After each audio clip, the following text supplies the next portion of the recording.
অনেকেই মনে করে প্রাইভেট লিমিটেড কোম্পানি হচ্ছে বেসরকারি এবং পাবলিক লিমিটেড কোম্পানি হচ্ছে সরকারি।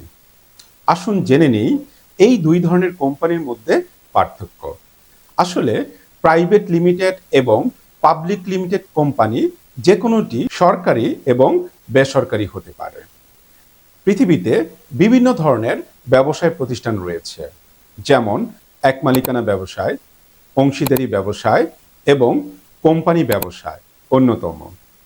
এদের মধ্যে সবচেয়ে বৃহৎ ব্যবসা প্রতিষ্ঠান হচ্ছে কোম্পানি সংগঠন। এই কোম্পানি সংগঠন আবার মূলত দুই ধরনের: এক, প্রাইভেট লিমিটেড কোম্পানি; দুই, পাবলিক লিমিটেড কোম্পানি। এবার পার্থক্যটা জেনে নিই। প্রাইভেট লিমিটেড কোম্পানি তৈরি করার জন্য ন্যূনতম মালিক বা শেয়ার হোল্ডার সংখ্যা 2 জন এবং সর্বোচ্চ 50 জন। এই ধরনের কোম্পানি সাধারণ জনগণের নিকট কোনো শেয়ার এবং বন্ড বিক্রি করতে পারে না। অর্থাৎ সাধারণ জনগণ এবং কোনো বিনিয়োগকারী প্রাইভেট লিমিটেড কোম্পানিতে বিনিয়োগ করতে পারে না। যেহেতু প্রাইভেট লিমিটেড কোম্পানি শেয়ার এবং বন্ড বিক্রয়ের অধিকার রাখে না, সেহেতু শেয়ার মার্কেটে বা স্টক মার্কেটে এই ধরনের কোম্পানির নিবন্ধনের প্রয়োজন নেই। প্রাইভেট লিমিটেড কোম্পানি পরিচালনা করতে কমপক্ষে 2 জন পরিচালকের প্রয়োজন হয়। Public limited company public limited company তৈরি করার জন্য ন্যূনতম মালিক বা শেয়ার হোল্ডার সংখ্যা 7 জন এবং সর্বোচ্চ শেয়ার সংখ্যা দ্বারা সীমাবদ্ধ।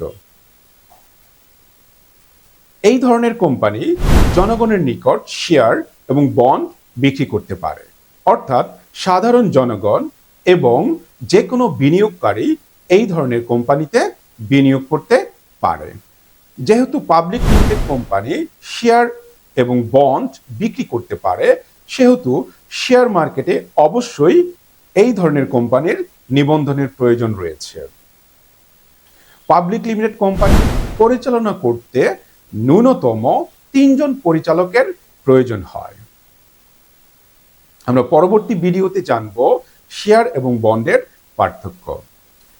যে কোনো প্রশ্ন এবং এরকম আরো একাডেমিক সলিউশন পেতে আপনার মতামত কমেন্ট বক্সে জানান এবং চ্যানেলটি সাবস্ক্রাইব করে পাশেই থাকুন।